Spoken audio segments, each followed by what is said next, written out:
नई बात बताता हूँ। नई बात इसलिए कि ऐसी चर्चा आमतौर पर पॉलिटिकल प्रोग्राम में नहीं होती है। मैं भिलवाड़ा गया कल और आज, 2 दिन वहाँ था। उन लोगों से मिला जिन्होंने भाजपा के होते हुए निर्दलीय को चुनाव जिता दिया, उन लोगों से मिला जो भाजपा के थे और भाजपा तीसरे नंबर चली गई भिलवाड़ा में, क्यों चली गई, कैसे चली गई, बहुत सारी चर्चा। वहाँ मेरे को 2 अखबार दिखाए गए, एक कल का और एक आज का। ये अखबार दोनों अभी हम स्क्रीन पर आपको दिखाएंगे। ये देखिए, ये अखबार है दो। एक शाहपुरा के एमएलए ने बनेड़ा की एसडीएम को धमकाया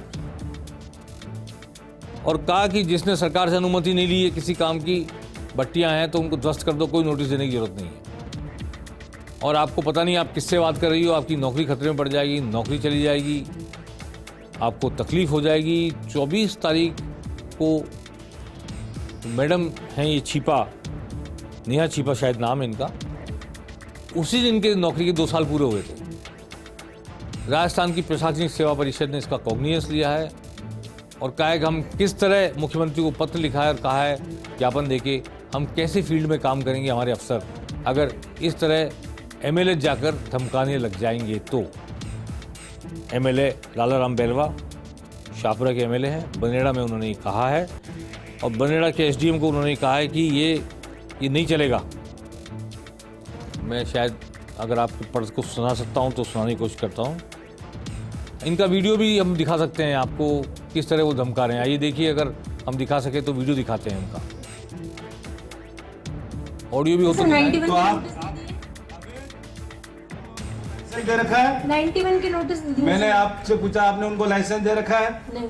तो लाइसेंस नहीं है तो वो फिर काहे का नोटिस दे रहे हो? किसी भी प्रकार का वो अवैध है, मैं ये बोल रहा हूँ अवैध है सर। नियमों के अनुरूप बिना नाम भूमि पे अगर अतिक्रमण है तो नोटिस देकर के अतिक्रमण हटाइए। नोटिस दिया जा चुका है। तो क्यों नहीं हटी?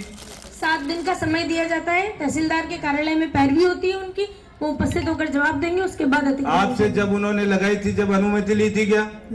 सर जो नियम है उसके मैं अनुरूप पूछ रहा हूँ, जिसका जवाब दीजिए। आपने जब वो भट्टी लगी थी तब आपसे अनुमति ली थी क्या? सर जो नियम भट्टी लगी थी तब तहसीलदार जी आपने अनुमति दी थी क्या? तो फिर आप आज काहे का नोटिस दे रहे हो? सरकार द्वारा जो नियम काहे का नोटिस दे रहे हो आप? मैं उन्हीं के अनुरूप कार्रवाई कर सकती हूँ। कोई कार्रवाई नहीं। तुरंत कल की तारीख में अगर आपने उन अवैध भट्टियों को नहीं हटाया गया तो एसडी ऑफिस के सामने धरना मैं दूंगा, ये ध्यान रखना। दूसरी बात आपको मैं और बता देना चाहता हूँ, कोई भी गलत फहमी में मत जीना। यहाँ पे कोई अधिकारी हो तो मैं बहुत स्पष्ट कह देना चाहता हूँ, अगर किसी काम की अवहेलना अगर आप लोगों ने किसी ने करने की कोशिश की है, अगर मेरे फोन जाने के बाद अगर आपने काम नहीं किया और मुझे दोबारा अगर उस काम के लिए मुझे फोन करना पड़ा तो फिर आप निश्चित ये मान लेना, मैं तो आज फिर कह रहा हूं कि आप लोगों को अगर काम करना है और ईमानदारी से काम करना है तो शाहपुरा विधानसभा में रहना, नहीं तो अपना दूसरा स्थान ढूंढ लेना।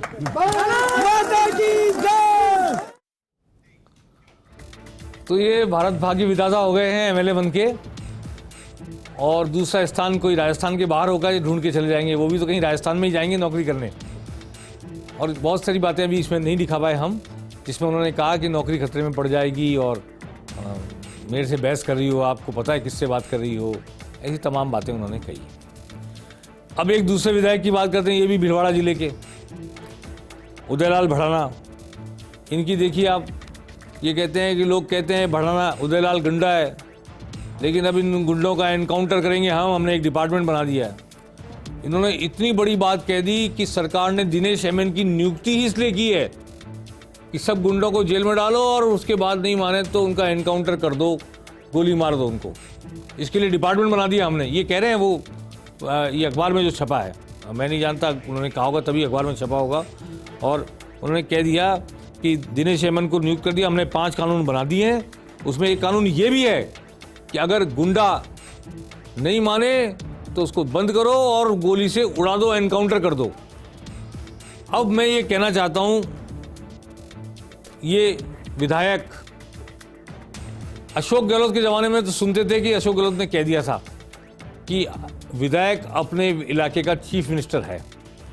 वो किस मजबूरी में कहा था कि समर्थन जुटा के रखना था और समर्थन जुटा के रख के सरकार को बचाए रखना था। इधर हर विधायक को छूट थी कुछ भी बोलने की, मनमानी करने की, आदेश देने की और आदेश देकर क्रियान्वित कराने के अधिकारी मन महसूस करते रहते थे। अब ये राज बदला।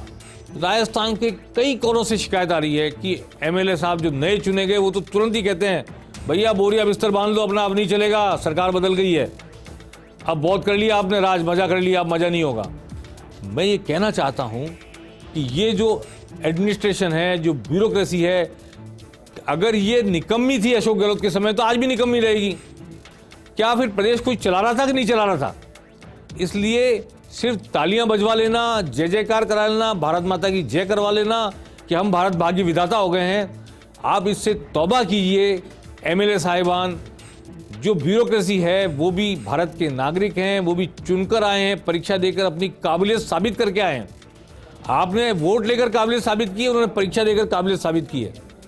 और नियम कानून कायदे के हिसाब से अगर वो काम करना चाहें तो जो लोग अभी जब हत्या हुई थी एक, तो बहुत लोग टीवी पे कह रहे थे इनका एनकाउंटर से कम कुछ भी नहीं। क्या एनकाउंटर लेजिटिमेट हो गया है भारत में? एनकाउंटर का मतलब होता है अपराधी हमला करे पुलिस पर तब गोली मारो, या अपराधी छूट के भाग रहा हो तो गोली मारो। यहाँ तो सरेआम लोग ऐसे कहने लग गए हैं जैसे एनकाउंटर यानी कि जुडिशरी का काम पुलिस अपने हाथ में ले ले और गोली मार दे। क्या ये जंगल राज नहीं हो जाएगा? मैं ये सवाल आज यहाँ रखना चाहता हूँ।